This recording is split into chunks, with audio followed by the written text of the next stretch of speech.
And we are live. Welcome to A Nice Place to Brew. We have a full house tonight. I am Jason. I'm George. I'm Scott. Sorry.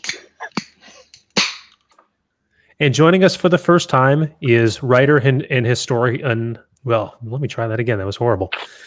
Joining us for the first time tonight is writer and historian Michael Clean. Michael, thank you so much for joining the webcast. Oh, thank you. Thank you. We got a lot to talk about tonight, but first, a proper introduction.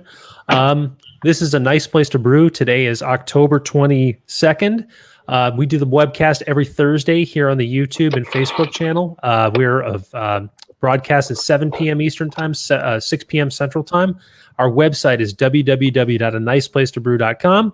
We have a podcast under the same name, A Nice Place to Brew, that's available on iTunes, Stitcher, Spotify, and all the places you get your podcast from. And we're on social media under A Nice Place to Brew and Nice Place to Brew. Welcome, everybody. Hope everybody's week is going really well. First, the proper introduction, or first, the proper question to get everything started. What is everybody drinking tonight? All right.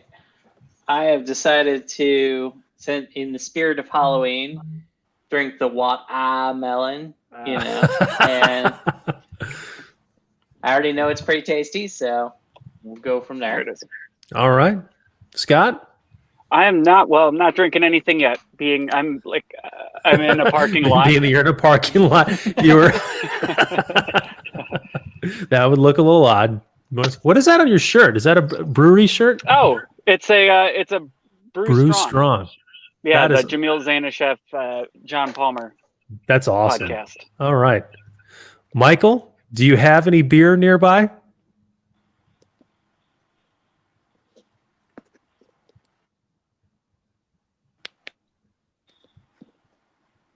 Michael? Michael, you there? Uh-oh. Oh, we lost our guest already. Is he frozen or just really still? No, that is a frozen screen. All right.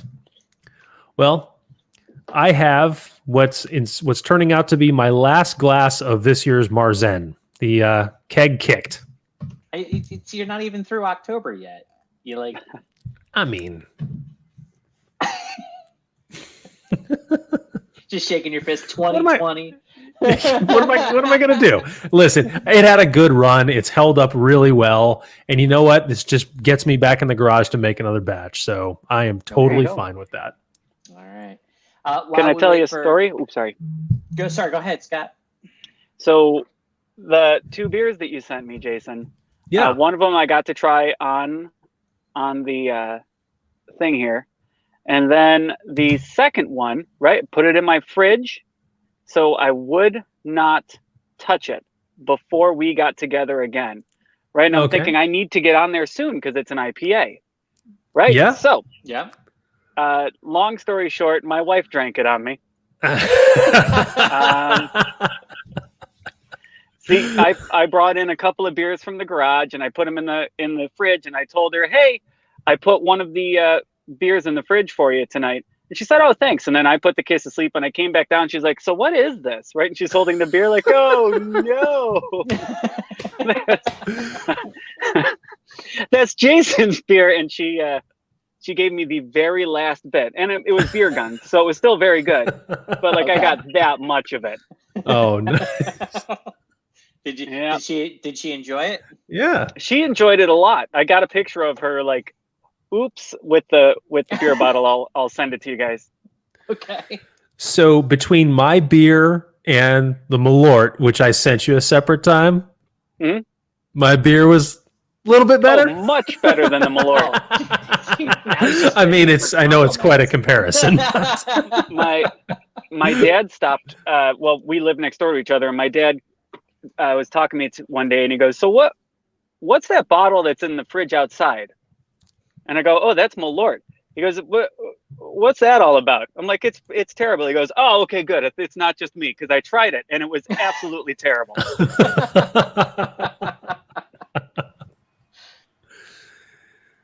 Whoop, Mike? there you go. Mike, you back? Hey, I'm having a heck of a time here with this. There's a lot of delay, and I can barely hear anybody. Really? Do you have is your Wi-Fi okay?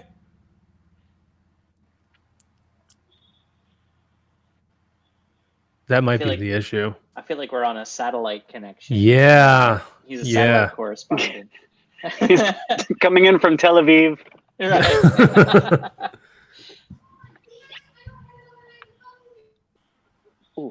How's it coming now, Mike? Any better? I may have given you my internet woes. Boy. I'm on fiber right now at my in-laws' place, and now Michael has it. You know, Michael's in Virginia. Oh, you are? Okay. He is. Yeah. Yeah. I'm not sure. I'm not quite sure what city, and I knew that would be a great conversation starter here. Yeah. Oh, come on. I really hope this works. Ugh. Oh, man. Well, while we wait for him to reconnect or figure that out, do you want to do some little bit by way of introduction, Jason? I would love to if Mike can hear us and can comment. No, I just mean like you know him, so do you want to speak to who he is? Sure. Mike, I can see you moving, so I think we're at a better place right now. So we'll go ahead and move forward. A little introduction on Mike. Mike has quite a story, and it is really a wealth of knowledge. And this is a special episode of A Nice Place to Brew in line with the upcoming Halloween. And I thought, who better to who do I know that knows more about history, spooky things, and even has written about them, and that's Michael right there. So Michael is the author of, I believe, like 5 or 6 different books related to history and the paranormal. He is a member of the Army and is there in Georgia's state of Virginia. He's also spent time in New York, Scott, and what else? Oh, and he also at one point he has several college degrees, and at one point ran for governor. No, not governor. Ran for mayor of the city of Rockford.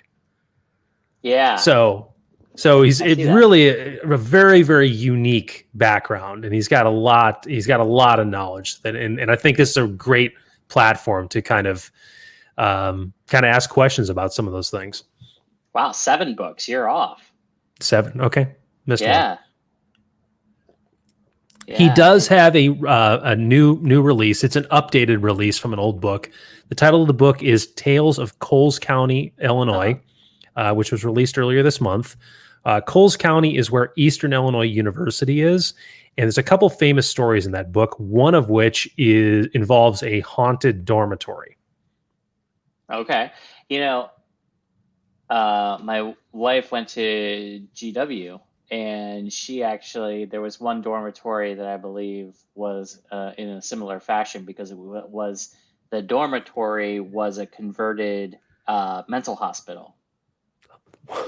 Whoa! Yeah. How did that decision get made? I have no idea, but my guess would be real estate being what it is in that area. Okay. All right, that's a fair point. Wow.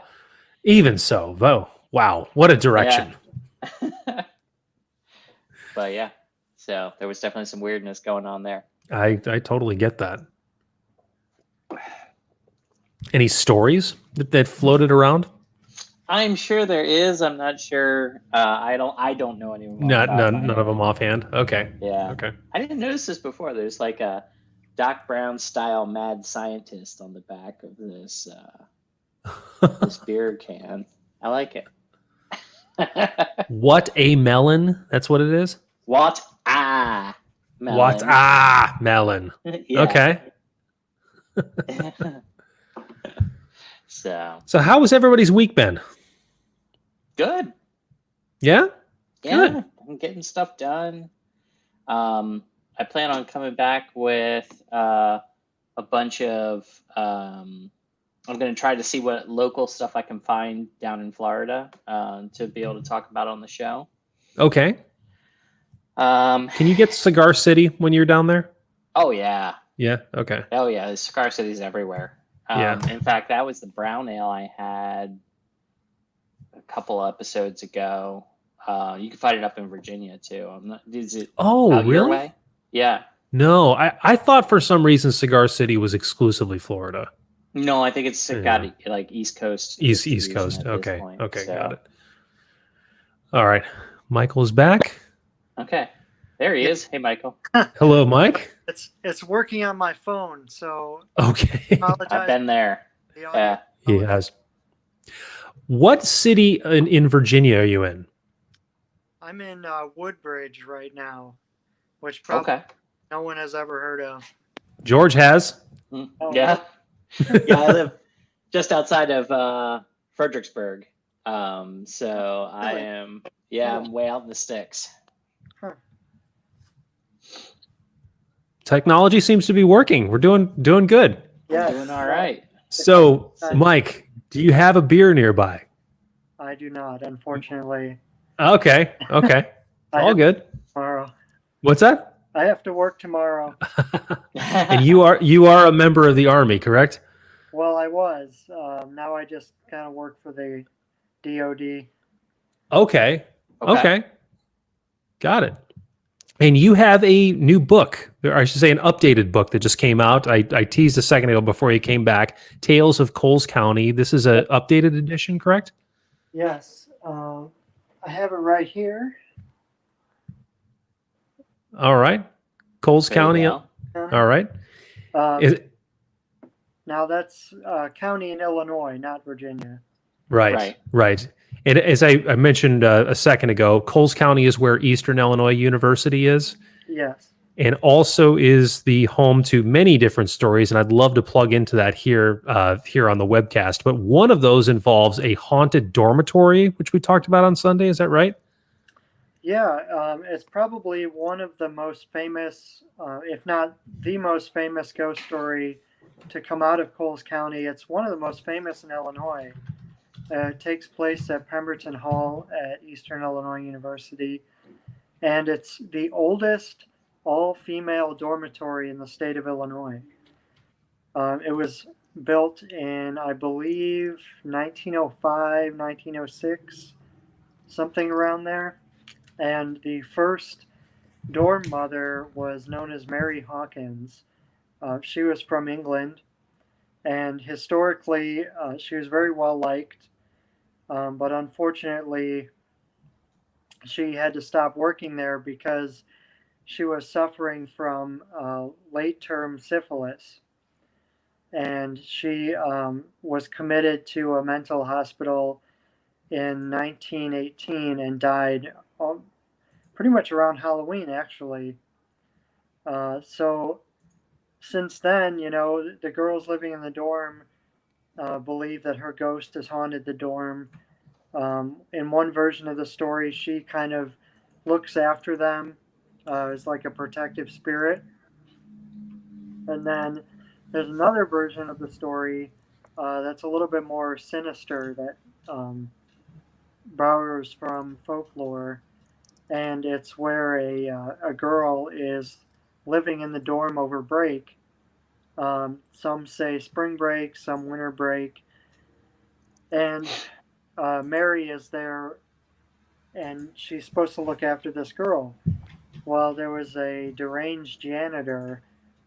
Some people actually make the Ashmore Estates connection. Some people may have heard of Ashmore Estates from Ghost Hunters, Ghost Adventures. Well, it used to be the county farm. And some people say that the janitor was like a parolee or some, on loan from Ashmore Estates, and he snuck up to the fourth floor piano room where this girl was playing a piano and viciously attacked her. So she wasn't killed immediately, but she tried to call for Mary's help. And unfortunately, Mary either was too afraid to answer the door, or she didn't know what it was. So in the morning, when she opened her door, there was this poor student died in the hallway. And so, some people say that's why she haunts Pemberton Hall. Other people say it's the student that is haunting the hall. And there's like weird stories of footprints that would appear in people's rooms and couldn't be wiped away. They would always reappear. Other people have seen a girl in a white gown that disappears at the door to the fourth floor because nobody lives up there. It's closed. And it's been closed for years, actually. Oops. And there's a piano up there, which has been incorporated in the legend. They used to have haunted houses up there around Halloween. So it's a very famous story. It's been written about in many, many books. And yeah, it's just part of the sort of mystique of living in Pemberton Hall for these girls. It's a very old building. There's still, I mean, at least when I went there, I don't know if they changed it, but there's still no air conditioning in the building. Oh, jeez. Yeah, that's how old it is. But, you know, the story is kind of like helps create a sense of community there. Wow. Yeah. I was telling Jason when you were having some connection issues that my wife's, there was a dormitory at my wife's school at George Washington University that is apparently super haunted as well. Some stories think about it being a converted mental hospital or something to that effect. And that's going to leave some weird juju, as it were. Yeah. So you have, did I correctly hear you have 7 books published? Is that correct?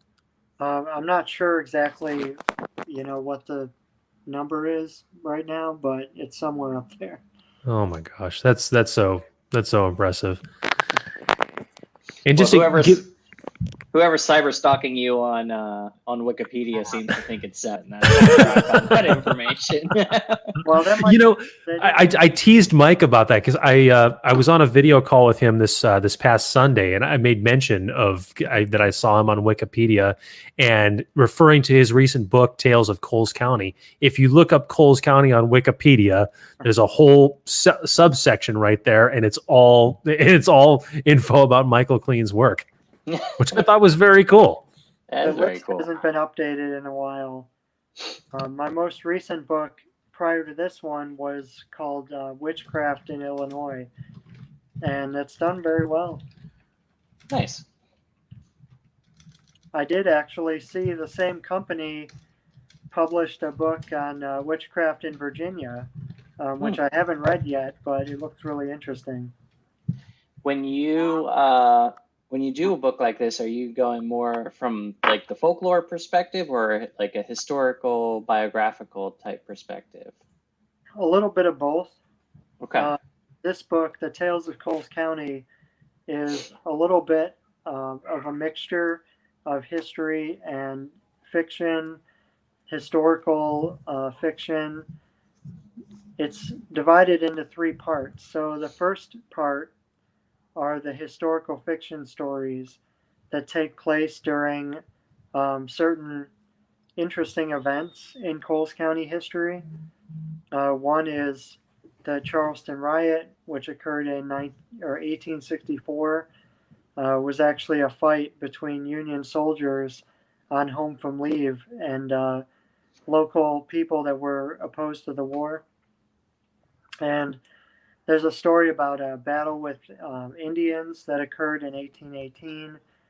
There's one that takes place at the Coles County Poor Farm. There's another that takes place during the Airtight Bridge murder investigation.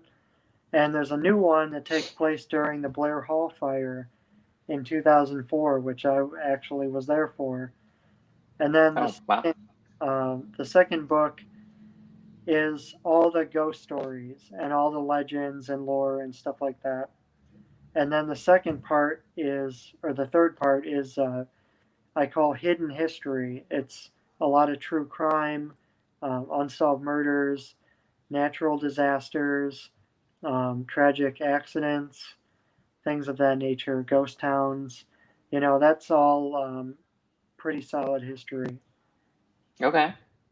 So when you said part of it is fiction. Is that like, do you have some novelizations in there? Like, do you produce the fiction, or you just assume some of it is untrue?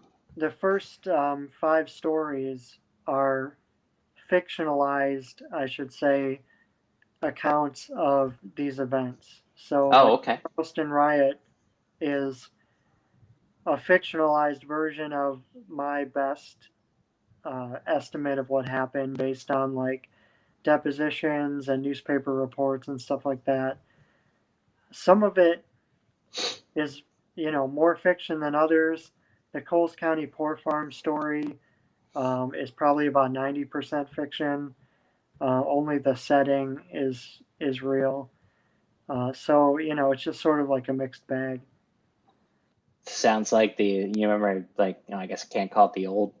They rebooted it now, but you remember in Unsolved Mysteries, they do the dramatic reenactments. That's kind of the vibe that I'm getting. Yeah, I was a big fan of that show, and it's probably influenced my writing quite a bit. Okay. Nice. Phones. Yeah, sorry. Where was I going to go? You said your most recent book, Witchcraft in Illinois? Yeah. Is that and can you get that on Amazon and other retailers? Oh yeah, it was published by the History Press that does a lot of these local history books. And that came out, I think, in 2017. So it's been a few years since I last had a book published. But that one I was working on for quite some time, almost 10 years. And oh my gosh, it's kind of frustrating because I thought when I finished it that I had everything you could ever find about witchcraft in Illinois. After it was published, it turns out I actually missed a couple things. Did you? Okay. So maybe they'll go back and revise it. I don't know. Can I ask you about some of the research methods, like in that book specifically? Like if you had all that information documented and and written out, what are the pathways to kind of building a framework for what you put together? Was it just a lot of time in libraries, a lot of interviews, or how did that come together? Well, it started with folklore, and it started with all these stories of witches' graves. In fact, there's one in Coles County that was supposed to have been a witch's grave. It's not. I mean, there's really no evidence that the woman that's buried there was accused of witchcraft. But there's a number of those all over Illinois. And there is a chapter about that specifically in the book. But a lot of it is history. And a lot of it I put together over time just by newspaper articles. It's really interesting. And I feel like now that I've gone and tried to do research like this on other events, I feel like I got really lucky because I found a New York Times article. I believe it was just called like Witchcraft in Illinois. And it told a story about a guy named James Spiva who thought his neighbor's wife was a witch. And it messed up the names of the people involved. So it had like the correct names, but they were attributed to different people that weren't, the correct people. And so I just like searched through newspapers and tried to figure out when this happened. And sorry, I got. That's okay. And eventually, I happened to be going to Western Illinois University in the county where this happened, and I went to the archive. And I was able to find the actual court case from the incident and found, there were several different legal things that came out of it. One being the guy's wife ended up filing for divorce from him. But I found all of that stuff. So I have like the original court case and depositions and everything about it. And it turns out that it didn't necessarily have to do with witchcraft. He believed that he was feeling ill, and he believed his neighbor's wife was a witch. So he did what was common at the time, where you drew like an effigy of the witch on a tree and then shot it with a silver bullet. Well, she was sick and happened to die like right around the time that he did that. So he said that he killed her because he thought she was a witch. And he was going to be hanged for it. But a lawyer came along and asked people what they were doing. At least this is the story. And they told what they were doing. And he's like, I don't think there's any evidence for that he killed her. But in the actual court records, the woman's husband accused him of poisoning her. So that kind of adds like a interesting element to it. But he fled the county before anything, could happen to him. Huh. What a story. Wow. It is, yeah. So what's your take on, I imagine you've heard a lot of stories about, different happenings and things. So what's your take on like the legit supernatural elements versus like psychological states and, predisposition and things like that? Well, that's quite a question. Yeah, sorry. Yeah, this is supposed to be just a brewing podcast, So when I write these stories and write about folklore and stuff like that, I don't really look at it from the point of view of, is this true or not? I'm more interested in like the origin of the story, what the story tells us, like historically, did it actually happen? Is it like based on anything? That's kind of what I'm more interested in. The way that I explain the paranormal and supernatural is that we have a certain like range of things that we can explain in the world.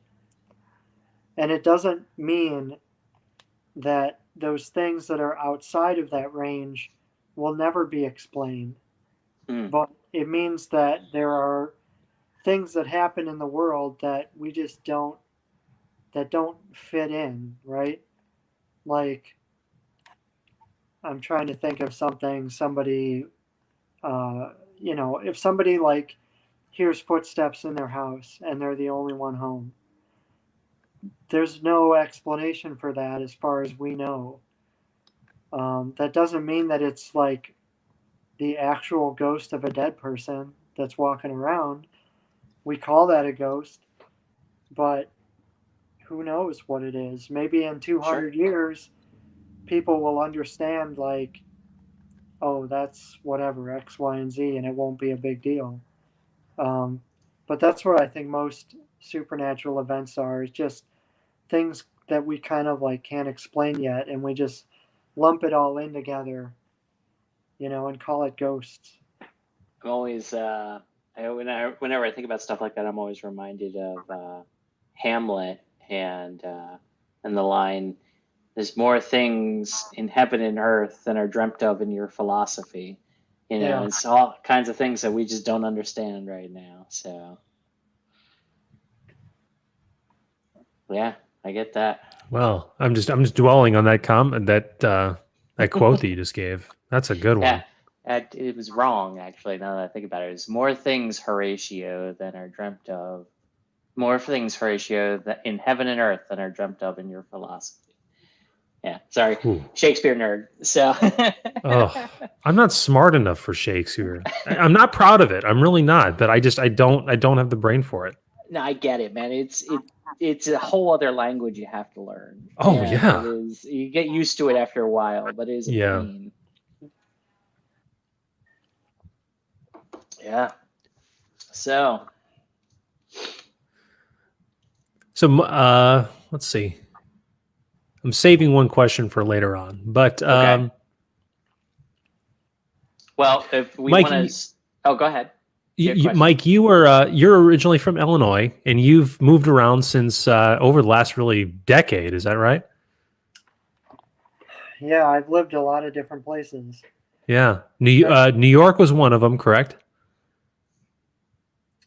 Yeah, let's see. Well, since I joined the Army, I was in South Carolina briefly, Arizona, then I got stationed in New York, and then I got out of the Army, and now I'm in Virginia. Okay. And Virginia here to stay, or is that still open to possibilities? Well, who knows? Yeah. I love Civil War history, so in a lot of ways, Mhm. this is like a great place for me to be. There is. I've visited George many times in Virginia, and it is really impressive just how much history is down there. I mean, being that it's one of the original 13 colonies, there's so much there. Yeah, but if you compare the cost of living to Illinois, it's unbelievable. Like, Yeah. It's a little bit different. Yeah. Yeah. How long was your home in Rockford when you were in Illinois? Are you originally from there? I'm not. I'm originally from. Well, I was born actually in the city of Chicago, but I grew up mostly in Des Plaines, Illinois.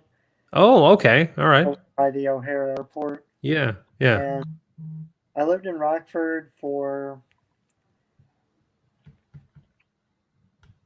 maybe 6 years, 5 or 6 years. Okay. And in that time you ran for mayor. Yeah. See, this is, can I plug into this? Is that okay? Yeah, sure. Whatever.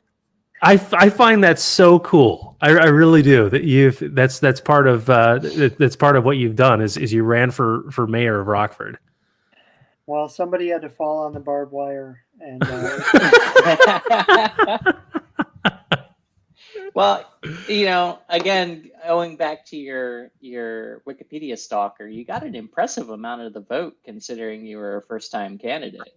So that's well, I think that just went to show how many people were wanting a change. Yeah. And I tried when I ran, I didn't want to run as like a partisan candidate. I tried to really show that I was going to be, if I actually won, that I would be a mayor for everybody, not just like one particular group of people. So I think that appealed to a lot of people. So, I don't know. Who knows what could have happened, but I'm happy with the result. Does that motivate you for other forays into politics, or that was kind of one and done? I may get into it again when I'm older. It just depends.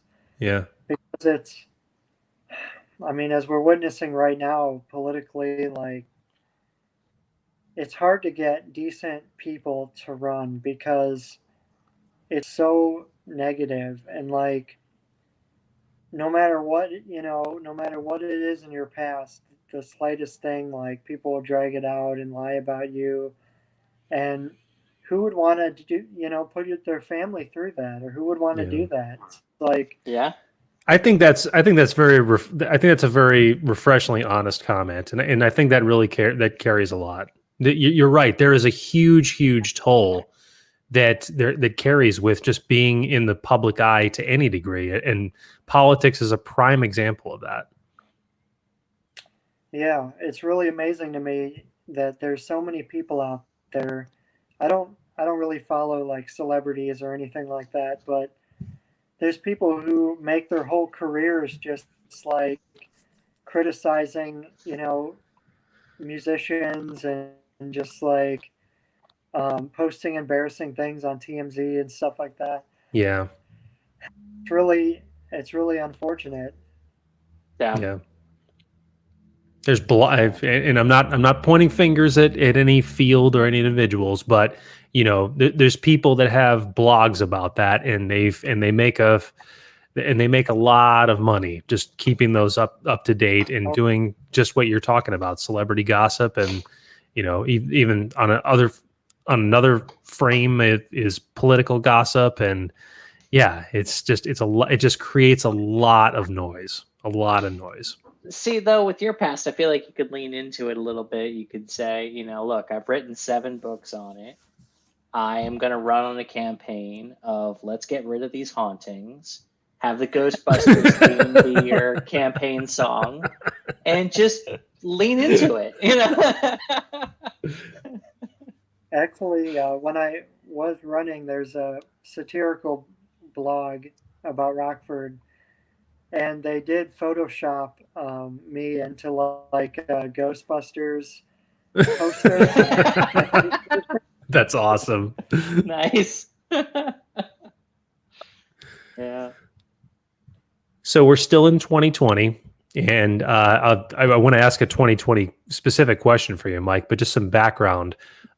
George and I started doing the audio podcast back in 2015, and this was a podcast geared towards homebrewing and craft beer, and it's evolved ever since. And in 2020, we decided to make this a weekly webcast, which we've been doing ever since, and just have this as a kind of an open platform for discussion about largely all things beer and beer making, as we say.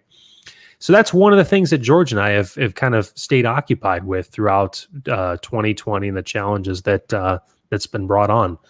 What has your 2020 been like? Is it just been a lot of writing, or what's kind of taken on for you?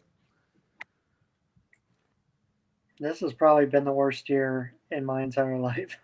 Really? Okay. I mean, not just personally, but just with like the whole pandemic and everything closing down. And yeah, I like to travel a lot. I like to see things. So I've been trying to stay sane and getting out there and visiting battlefields and things like that are open. mm-hmm. But a lot of places I wanted to go, have been closed down for months. Yeah. So I'm trying to keep up with writing and everything, but I have like a whole list of museums and things and like haunted places I want to check out that aren't open because of the pandemic. And we still have winter to go. And that's one of the things that keeps replaying in my head is I have a feeling that we're in for a very, very difficult winter. Well, and what keeps replaying in my head, Jason, is that in a week we hit the end of daylight savings time, and it's going to be dark at like 4:00 in the afternoon. Jeez. Yeah, and I didn't think of that, but yeah, you're right. Yeah. But hey, Michael, if you want to, there's a ton of public open air where they just have like placards and things like that outside of Fredericksburg. I can definitely show you around. There's a lot of battlefields and things around here. You can swing down this way and we can check some of them out. Oh, that'd be really cool. Yeah. I have a question regarding authoring and 2020. So I posted this on Twitter. I didn't get any response. Fiction authors in particular, would you find it difficult to write a story right now where people are not social distancing and wearing masks?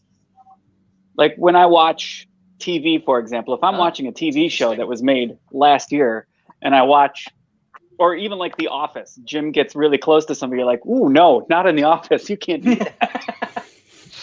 Right? And I can't imagine creating a world right now, or even just a simple story where people aren't following those rules. Yeah, I get that. That's an interesting question. It's true, because like every time I see a news clip, I always have to wonder, when was this news clip taken? Because if it was recent, it lends a whole other layer to it. So, Michael, thoughts? Well, a lot of fiction is writing what you know, and it does tend to reflect the time you live in, but I'm still in denial about the whole thing. So I would prefer to write about the world as it was before all this craziness. And it's also an escape, right? Fiction is an escape for people. So it's a way to get away from the crazy reality that you don't want to deal with. It's true. Well said. Yeah. Well said. So here's a solution for you, Scott. Set your fictional story about your adventurous homebrewer that saves the world in 2067 in space. That way, it's so removed from now that it's not a big deal.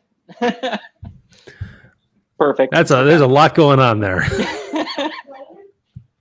Is that after the point where we all decide we're all wearing the same uniforms, like in every science fiction future? I would say just before that. So everything is like people are going extra crazy with fashion. Crazy with fashion. Okay. Yeah, think the 1980s version of Dune, where everybody had ginormous hats and crazy fashion. Yeah. I like where you're going here, George. I think this has got some legs.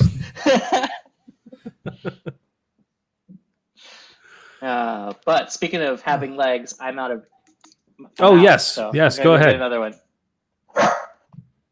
Can I ask you beer questions, Mike? Sure.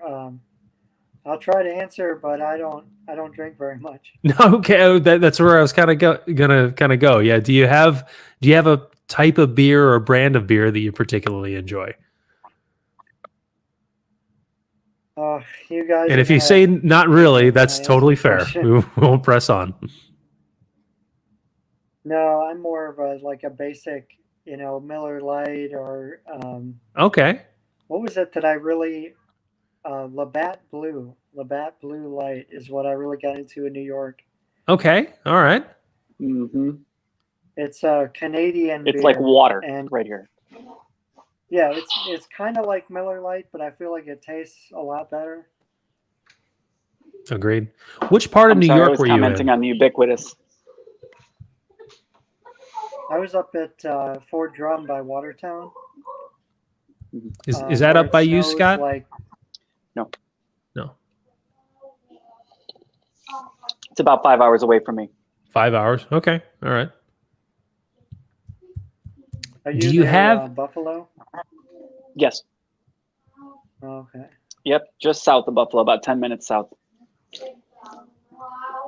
Yeah. So keeping with all things beer and beer making, do you have any stories that you can share with us that involve breweries and any weird happenings?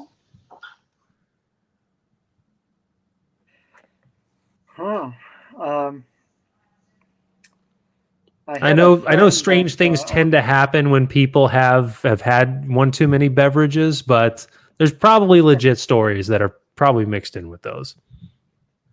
Well, I had a friend that owned a bar in Syracuse, and he swore that it was haunted, but I can't remember any specific things that he said would happen.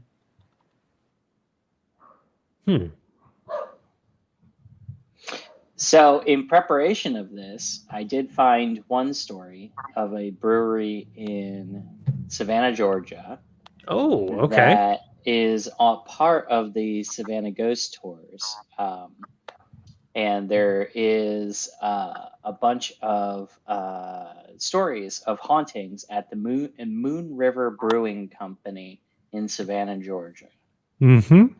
The building was put up in 1821, and during the yellow fever issues the outbreaks that they had there in Savannah, it was used temporarily as a hospital for yellow fever. And ever since then, they've had happenings that have happened there that have been reported by employees and customers alike that have lent credence to it might be haunted. Moon River, and that's right in the downtown area. Wow, that's amazing. It's right in Savannah. Yeah. Yeah. Yeah. I'm trying to find something, guys. Right. Okay. I wrote. Oh, go ahead, Mike. I was just going to say that I visited and I wrote about this place a couple months ago. It's a bar in Delaware, near the University of Delaware. Where is it now? I wish The Deer Park Tavern. That's it. I was kind of drawn to it because it's rumored it used to be an inn way back in like the early 1800s, and it's rumored that Edgar Allan Poe stayed there, and he actually cursed, like he tripped and fell allegedly outside of a carriage, and he said a curse upon this place, all who enter shall have to return. So, and then it's supposed to be haunted by some of the old guests and everything. There was an original hotel there that went back to the 1700s, so it's a very old and historic place.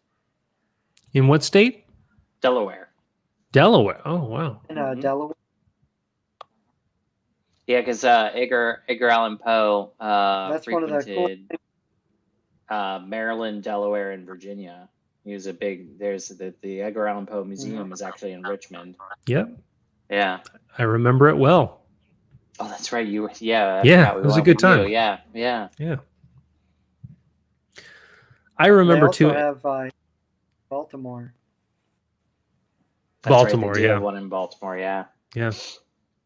But to George's point, that's a common misconception about Poe, is he did spend the majority of his life in Richmond. Mm-hmm. He's associated with Baltimore more so because he died there. Yeah. Yeah. So I need to look this up too, because when you mentioned Savannah, and anybody, like I'll put this out here, anybody who has not been to Savannah before, it's well worth the trip. It's a really, really good time. I spent the last night in Savannah drinking at a English pub, which I seem to remember has its own story, and I'm gonna have to take a second and look this up. And someone else fill things in here however you can. Hey, Thank Scott, you. while we have you here, there was an episode not too long ago that we had talked about taking a road trip up to, Jason, where was that? It was outside of Baltimore, right? I mean, it's outside of Boston. Because Yes. there is the only official Trappist brewery outside of Boston. And so I figure if we're heading up that direction, we gotta kind of just finagle it a little bit, but kind of go by you guys, especially Jason, and maybe pick you guys up, and you can join us on the road trip up to Boston. Can you throw me in the back of a trunk like we're in a sorority and I'm being initiated? If that's what the way you want to travel, then sure. Sure, absolutely. Oh my God, you guys, are you kidnapping me? Yeah, just open up a van door and throw you in. Yeah. So I found it. Okay.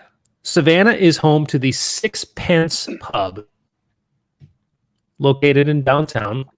How old is it? Today, the Sixpence Pub has been known for some other activities aside from ale drinking. Yeah, ghost stories. At this British-style pub, the victims of paranormal activity most frequently are the pub's employees, experiencing all sorts of strange happenings behind the dining room area. Pans and pots have been known to go flying off the countertops as though an invisible force has taken sailing to the ground, but that's not all. In one bizarre paranormal happenstance, a former manager of Sixpence watched an office chair turn in a circle and slide across the floor untouched. Creepy? We think so. Employees have also complained about various electrical issues, from the temperature dropping randomly to light bulbs actually bursting out of their sockets and splintering into a million little shreds. Oh, wow. You can find all this at the Sixpence Pub, located in Savannah, Georgia. And it's a really, really nice pub. Like it's not dingy or dive at all. It's a really, really nice place.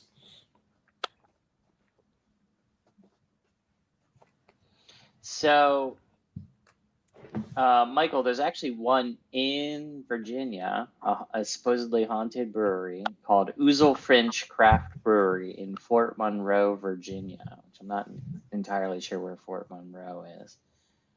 But it is on a former. Is that near? I'm sorry? Is that near Colonial Williamsburg or Norfolk area? You know what? It kind of is. Here, let me see exactly where it is.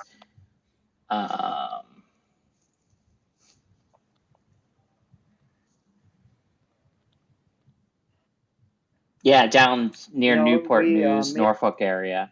Hmm. Oh, okay. Yeah. Me and my wife went on a haunted brewery tour. Not a brewery tour, but like a wine and spirits type of thing in Old Town Alexandria. But we ended up being the only people on the tour, and neither one of us drank very much. So we didn't actually like go inside and drink at any of these places. We just went on the tour, and it was kind of like wine and spirits. Yeah. Was the appeal for you both just the stories and the background of the places? Yeah, pretty much. I mean, if there was a big group of people there, I'm sure it would have been fun to go in and have a drink. But like, it was just the two of us and the tour guide. So. Yeah. Yeah. I was going to say that's a killer name for a paranormal tour, wine and spirits. Yeah, actually, yeah, that is pretty killer. So these Ouzel Finch guys, they did something that I can't tell if it is creepy, cool, or impressive. They found a Civil War era Tiffany and Company dinner chest, and they were able to harvest wild yeast from this Civil War era dinner chest, and made yeast, and then made beer out of said yeast. I wonder what that tasted like. Yeah, I had no idea, but I think it's that's crazy. Wow. Bringing things around. Yeah. Yeast. Absolutely. So, yeah. I have a project. Uh-oh. Yeah. So I've got 2 half-gallon jugs of mead upstairs that I pitched yeast into last Sunday. And it's appropriate time of the year to talk about this because it's going to be an autumn-spiced mead. So I've got cinnamon and nutmeg added to the mead, which is, Michael, as I'm sure you know, is honey wine. So it's fermented it's fermented honey.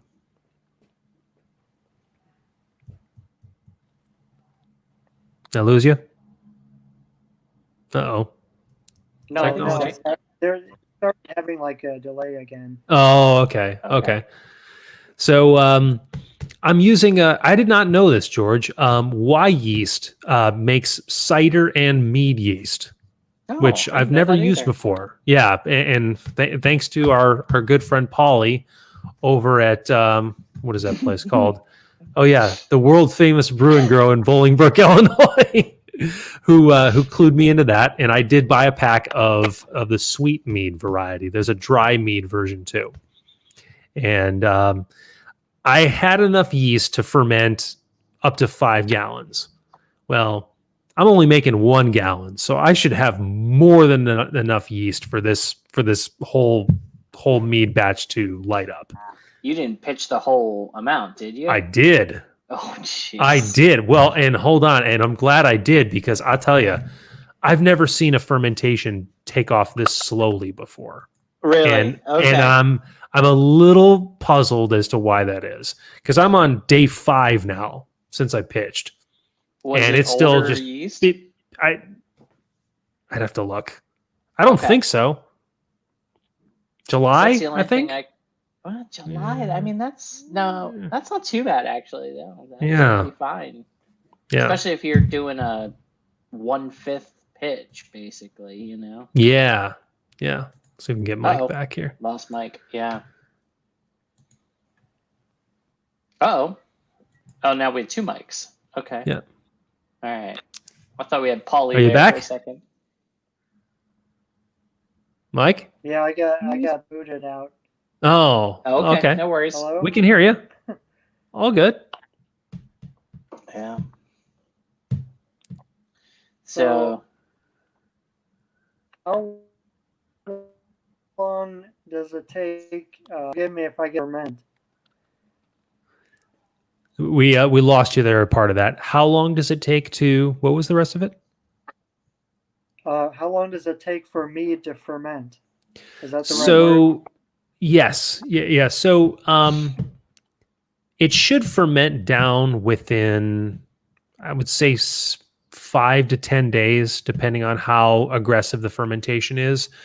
But you're not done at that point, because then there's a lot of transferring and settling, and you add some preservatives to knock out all the rest of the wild yeast and let them fall out. So it's still a project after that point.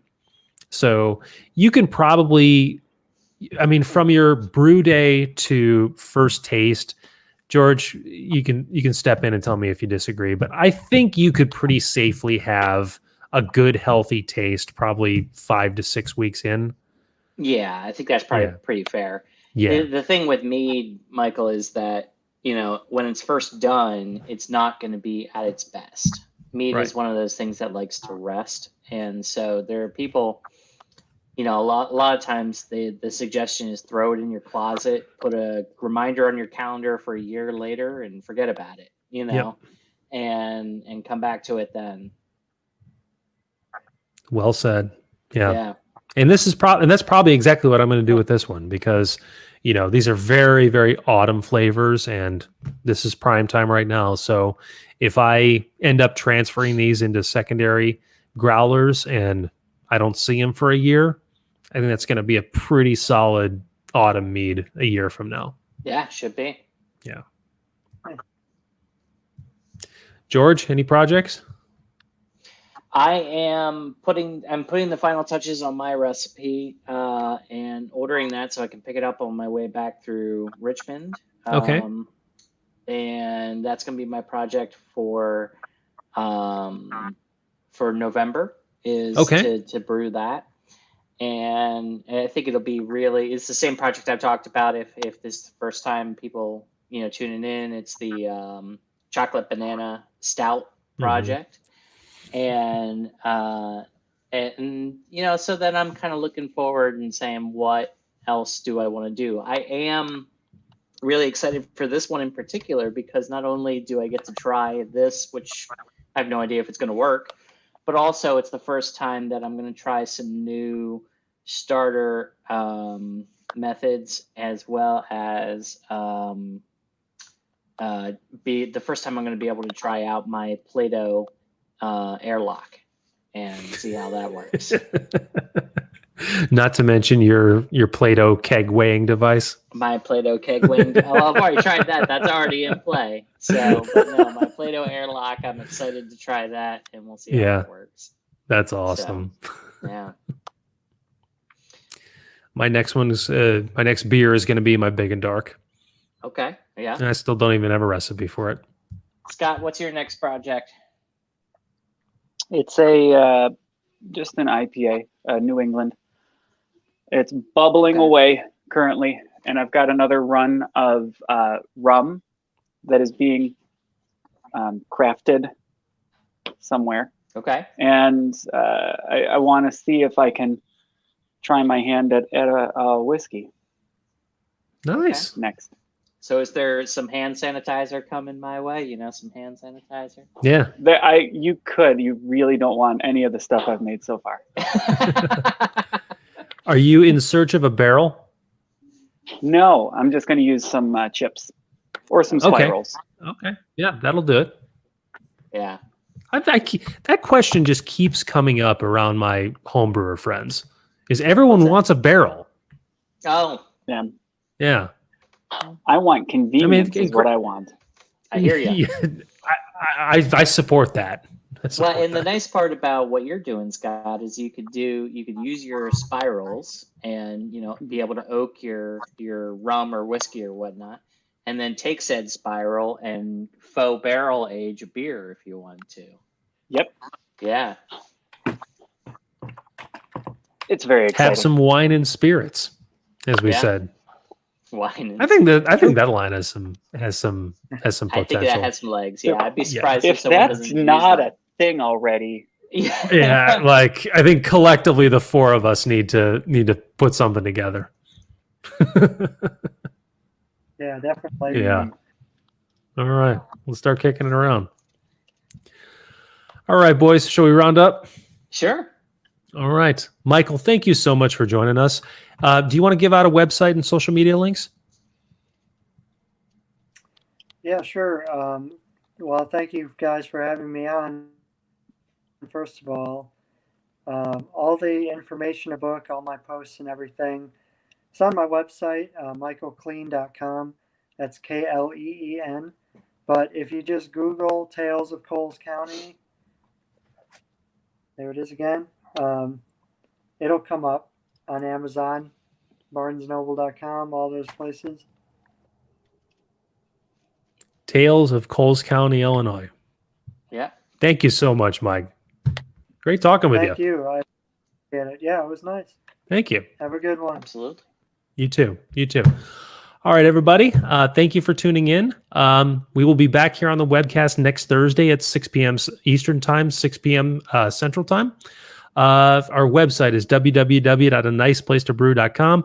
If you cannot wait until next Thursday to hear more of us, check out our back catalog on our YouTube channel. Also, our podcast under iTunes, Stitcher, Spotify, and all the podcasting platforms under the same name, A Nice Place to Brew. Available all the time. Check it out. Check it out anytime if you can't wait till next Thursday. Social media links are A Nice Place to Brew and Nice Place to Brew on Facebook, Instagram, Twitter, and all that good stuff. We will be back here on Thursday, October 29th, just before Halloween for our last October episode. Cheers, everybody. And we close off every show and we say, it takes a lot of good beer to make great beer. Cheers. Cheers.